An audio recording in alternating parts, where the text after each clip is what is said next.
गांधी ने चीन का मुद्दा उठाया तो लगातार उन्हें 2 दिन बोलने से रोका गया। अब राहुल ने इसे लेकर स्पीकर को चिट्ठी लिखी है। वहीं सदन में स्पीकर की ओर पर्चा उछालने वाले 8 सांसदों के निलंबन का मुद्दा भी गरमा रहा है।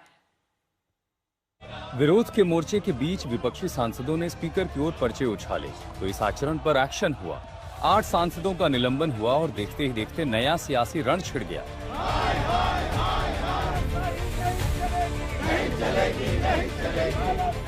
निलंबित सांसद आज धरना प्रदर्शन की तैयारी में हैं। विपक्ष निलंबन पर सवाल उठाकर मोदी सरकार को घेर रहा है। ये कहाँ का लोकतंत्र है, कहाँ सदन की गरिमा है। जिस पार्टी ने 60 साल राज किया आज वो शर्मसार कर रही है। क्या कांग्रेस का नेतृत्व का दिवालियापन निकल चुका है? क्या कांग्रेस के नेतृत्व में क्षमता खत्म हो गई है? क्या कांग्रेस के पास तर्क देने खत्म हो गए? क्या कांग्रेस के पास सुझाव देने खत्म हो गए?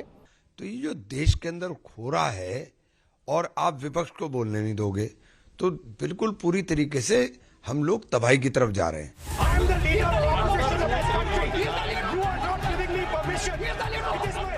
वहीं संसद में दूसरा मोर्चा राहुल गांधी को न बोलने देने को लेकर खुला है। इसे लेकर राहुल गांधी ने स्पीकर ओम बिरला को चिट्ठी लिखी। आरोप लगाया सरकार के इशारे पर विपक्ष की आवाज दबाने का।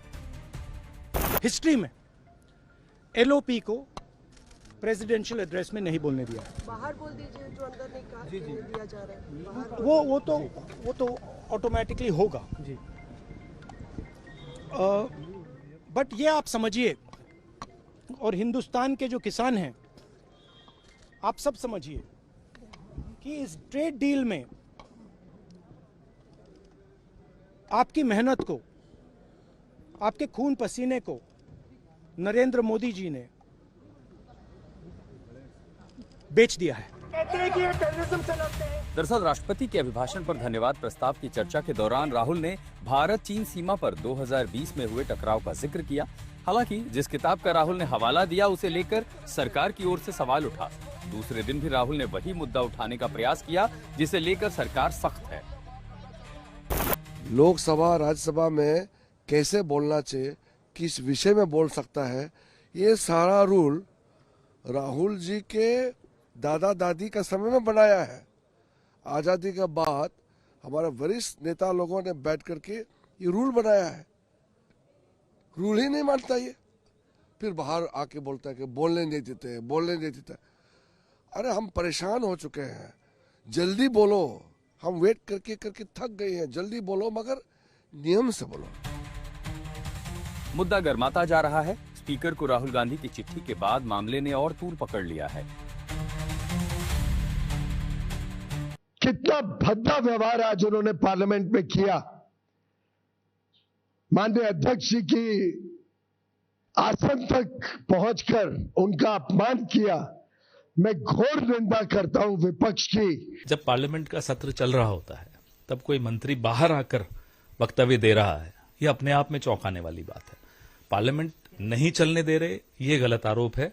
आप लीडर ऑफ ऑपोजिशन को, इतिहास में जो कभी नहीं हुआ वो आपने आज करके दिखाया कि लीडर ऑफ ऑपोजिशन को आप बोलने नहीं दे रहे। ये कभी नहीं हुआ है 75 साल में। ये पहली बार हुआ है कि लीडर ऑफ ऑपोजिशन बेचारा बार बार प्रयास करता रहा। और क्या राष्ट्रीय सुरक्षा के मुद्दों की बात कर रहे थे, वो वही रोकना। सांसदों के निलंबन और राहुल गांधी के आरोपों पर जबरदस्त तनातनी है। आज इस पर सियासी टकराव और बढ़ सकता है। आज तक ब्यूरो। जितेंद्र बहादुर सिंह मेरे सहयोगी जुड़ गए हैं तमाम जानकारी के साथ। जितेंद्र, जिस बारे में राहुल गांधी ने स्पीकर को पत्र लिखा है कि उन्हें बोलने नहीं दिया जा रहा है, लेकिन नियम भी तो उन्हें समझाए जा चुके हैं कि आप किसी प्रिंटेड मैगजीन, किसी प्रिंटेड पेपर को ही कोट करें। बिल्कुल यही बात केंद्रीय संसदीय कार्य मंत्री के द्वारा कहा गया कि नियम कानून जो है, जो रूल्स तय किए जाते हैं स्पीकर के द्वारा, उन रूल्स के आधार पर ही जो भी सदन के अंदर, चाहे वो लीडर ऑफ अपोजिशन हो या फिर दूसरे सांसद, उनको बोलने के लिए इजाजत दी जाती है और उसी के हिसाब से वो बोल सकते हैं। लेकिन जिस तरीके से राहुल गांधी लगातार एक अनपब्लिश्ड मैगजीन में जो, या फिर जो किताब है उस पर जिस तरीके से पूरा कोट अनकोट करके वो बोल रहे हैं, उसको लेकर के सवाल सत्ता पक्ष की तरफ से खड़ा किया जा रहा है और कहा जा रहा है कि इस पर नियमों को लेकर के जो बताया गया उसी के आधार पर बोला जा सकता है। हालांकि आज जिस तरीके से 8 सांसद निलंबित किए गए हैं उनको लेकर के जानकारी आ रही कि मकर द्वार पर करीब 10 बजे के आसपास वो सभी सांसद सदन के अंदर पहुंचेंगे और आज फिर उनके द्वारा सदन के बाहर जो है वो हंगामा कर सकते हैं। और ऐसा ही विपक्षी पार्टियों के द्वारा इस तरीके का तय किया गया है कि वो लोग जो है सदन के बाहर तमाम मुद्दों को लेकर के, चाहे वो राहुल गांधी को न बोलने की बात हो या फिर इसके साथ साथ जो अमेरिका के साथ ट्रेड डील हुई है उसको लेकर के भारी हंगामा कर सकते हैं। वहीं समाजवादी पार्टी को कल हमने देखा कि वो उत्तर प्रदेश में जो मणिकर्णिका घाट है उसको लेकर के वो सदन के अंदर भी हंगामा कर रही थी, इसके साथ साथ सदन के बाहर। तो आज तमाम विपक्षी पार्टियां जो है अलग अलग मुद्दों को लेकर के हंगामा करने के आसार दिखाई पड़ रहे हैं। हालांकि राष्ट्रपति के अभिभाषण को लेकर के शाम 5 बजे के आसपास प्रधानमंत्री नरेंद्र मोदी इस पर धन्यवाद प्रस्ताव प्रधानमंत्री द्वारा दिया जाएगा शाम 5 बजे।